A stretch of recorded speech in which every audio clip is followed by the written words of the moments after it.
Falando Sério, a seriedade na medida certa. Muito boa tarde para você. Hoje são 25 de outubro de 2013. Hoje, especificamente, nós vamos conversar com a doutora Graciele, aqui de Pirapora, da comarca de Pirapora, promotora, representante do Ministério Público aqui em Pirapora, tá? Para falar sobre os últimos acontecimentos aqui na cidade. Todos sabem que o ex-prefeito de Pirapora, Wármilon Fonseca Braga, continua preso na penitenciária de segurança máxima Nelson Hungria, na região metropolitana de Belo Horizonte. Ele está preso por determinação do Poder Judiciário e ações propostas pelo Ministério Público em 3 casos: dos precatórios, dos shows do centenário e do lixo, né, que é a coleta de resíduos sólidos dentro do município. O Ministério Público encontrou diversas irregularidades, diversos apontamentos, diversos indícios de ilicitudes, apontamentos de que os processos foram eivados de vícios, né, e por isso entendeu por pedir, por acatar essas ações, esses apontamentos, e acabou culminando na prisão do ex-prefeito, até porque o mesmo, de acordo com quebras de escuta telefônica, sigilo telefônico, ele estaria trazendo prejuízo para as investigações. Já são 125 dias, é isso? Que o prefeito foi preso dia está 2. preso, já são quase 4 meses que ele se mantém preso. No último dia 16 e anteontem, o ex-prefeito esteve em Pirapora, no fórum, para prestar esclarecimentos, mais precisamente sobre esse caso dos shows do centenário. Isso causa uma certa... muitas especulações na sociedade, a própria imprensa, a própria Rede Globo presente em Pirapora para acompanhar todo esse processo, todo esse trabalho que o Judiciário vai fazendo. Alguns dissabores, né, com a presença do ex-prefeito são causados, e a doutora Graciele está hoje aqui no programa Falando Sério para nós conversarmos sobre esse assunto. Doutora, seja muito bem-vinda ao programa Falando Sério. Muito obrigado por atender o nosso convite mais uma vez. Boa tarde, eu que agradeço, Emerson, mais uma vez, pelo convite. Cumprimento também a todos os ouvintes. E para mim é sempre uma oportunidade estar aqui, uma oportunidade de poder esclarecer alguns fatos, né? E dar também a versão do Ministério Público, falar sobre o que na concepção do Ministério Público também está acontecendo. Ô Cláudio, boa tarde. Muito bem, boa tarde também, doutora. Seja bem-vinda ao programa. Para a gente é uma satisfação enorme quando a gente percebe, né, que Pirapora vive esse problema aí há vários anos, e a atuação do Ministério Público tem feito com que essas informações que até então eram tidas como denúncias vazias, o próprio ex-prefeito chegava ao ponto de dizer que ele se livrou de muitos processos que eram apenas processos movidos por grupos de oposição, e a gente percebe que hoje isso está provado que não. É tanto que ele já está há mais de 120 dias na cadeia, não pelos crimes cometidos, mas por um crime específico, que é atrapalhar o andamento das investigações, tanto da Polícia Federal quanto do Ministério Público. A gente percebe que a partir daquela PEC que impedia o trabalho de investigação do Ministério Público, é que muitas coisas no Brasil começaram a aparecer, né? O Ministério Público, de fato, anteriormente mostrava serviço, mostrava eficiência nas investigações. A partir de então, com a mobilização dos deputados para poder impedir que o Ministério Público atuasse, começou a deslanchar ainda mais, e isso refletiu diretamente aqui em Pirapora. Claro. Posso intervir aqui? Sim. Deixa eu aproveitar a sua fala aí, que 2 intervenções que eu gostaria de fazer. A primeira, de explicar que o prefeito não está preso por crime, por atrapalhar as investigações. Na verdade, o ex-prefeito, ele está preso por 3 processos diferentes. Na verdade, trata-se de uma prisão provisória. O que isso significa? Significa que tem 3 fatos distintos, 3 denúncias distintas sobre fatos diferentes, que seria, como já falado pelo Emerson, o lixo, os precatórios e os shows do centenário. Então, esses 3 fatos, eu posso dizer aqui que há prova da existência do crime e indícios de autoria, quer dizer, a prova de que o crime ocorreu e indícios de que o ex-prefeito seja o autor desses crimes. E por que eu posso afirmar isso? Porque para para que seja decretada a prisão provisória, é imprescindível que existam essas duas situações, que é a prova de existência do crime e o indício de autoria.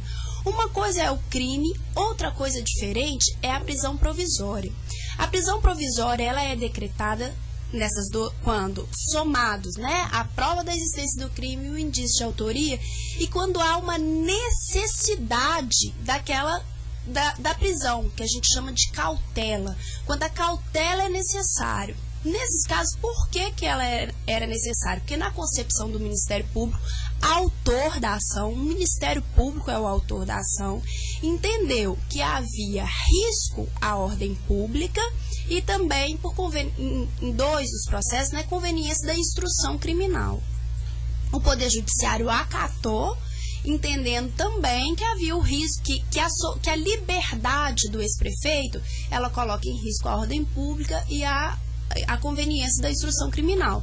Então, nós não estamos falando num crime de atrapalhar as investigações, como você colocou aqui. Na verdade, nós estamos falando da necessidade da prisão provisória. É uma necessidade provada em concreto nos 3 processos.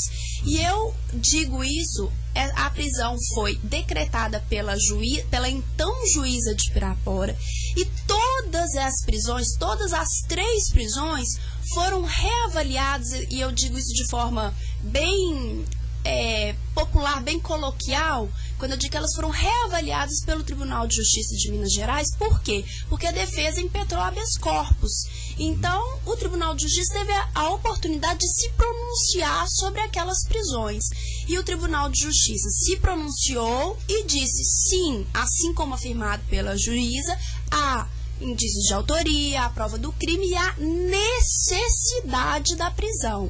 O Tribunal de Justiça disse isso em relação à máfia do lixo, inclusive o STJ, Superior Tribunal de Justiça, reafirmou isso também, porque também analisou. Olha, doutor, então muito providencial essa colocação que a senhora faz, porque de cá a gente tem ouvido, e nós até, acredito que até de forma equivocada, né, falávamos em alguns momentos que o prefeito estava preso exatamente por intervir no trabalho do Poder Judiciário. Eu sempre dizia que embaraçar o trabalho do Poder Judiciário dá de 6 meses a 2 anos de prisão, e algumas pessoas dizendo, e até tentam colocar isso como uma perseguição política, até perseguição do próprio Judiciário. Olha, o ex-prefeito está preso porque pegaram algumas gravações telefônicas dele, algumas falas dele, na realidade não houve irregularidade no crime. Nessa colocação que a senhora faz, ainda em processo de investigação dos casos, se confirmou tanto a prática do crime, os indícios são tão graves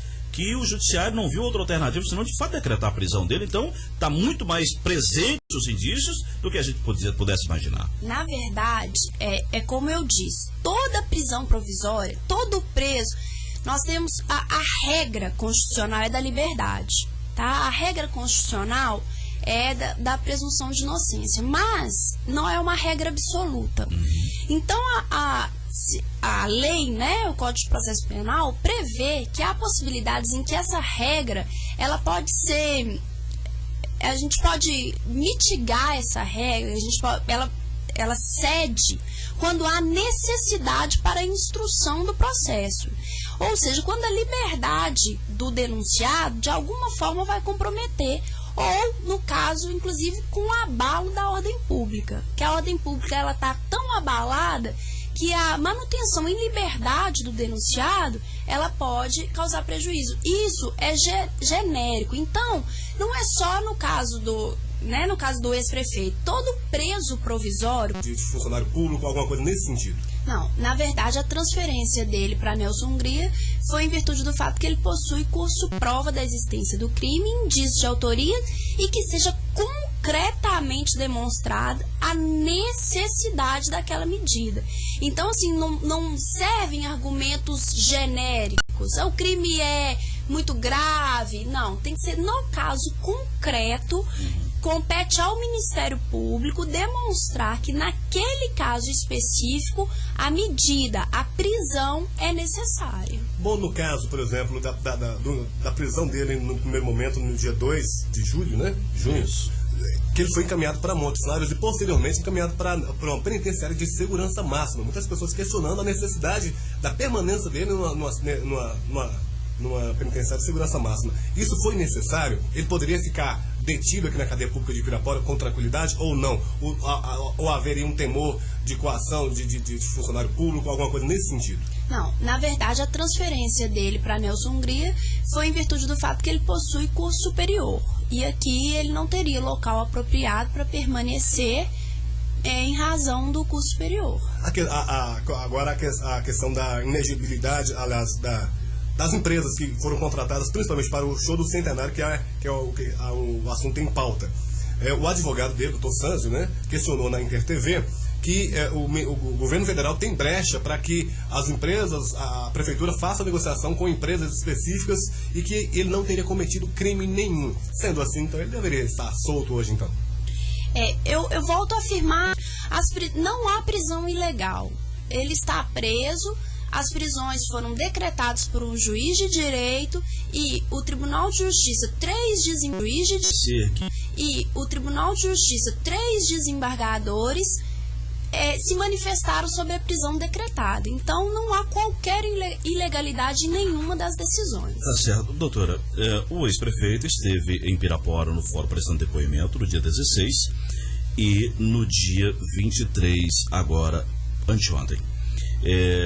Qual é o parecer que a Justiça traz dessas duas sessões de audiência, ouvindo no primeiro momento o ex-prefeito, mais 11 testemunhas dos casos, principalmente do caso dos shows do centenário, e anteontem o ex-prefeito mais 5 testemunhas? Na verdade, foram feitas 2 audiências, né, em relação especificamente aos shows ao processo dos shows do centenário, sim. Né? E aí é até bom também, eu gostaria de explicar por que as pessoas estão questionando por que houve a condução dele para Pirapora, por que foi necessário.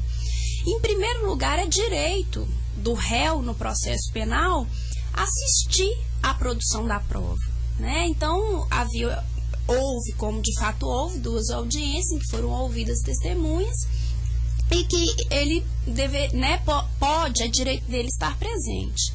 E também há uma questão, inclusive, no meu entender, de conveniência e também do interesse público da gente evitar que o processo se prolongue. Então, acho que não atende o interesse de ninguém, nem do Ministério Público, nem da própria defesa, nem do Poder Judiciário, que o processo se arraste. Então, quanto mais rapidamente a gente conseguir concluir todas as instruções, melhor será. Sim. Doutora, na primeira audiência, o advogado do réu tentou alegar em habeas corpus de que a condução dele até a Pirapora traria a ele alguns dissabores, questão de trânsito, alimentação, higiene, tudo que foi prontamente negado pelo desembargador que analisou o caso pedido.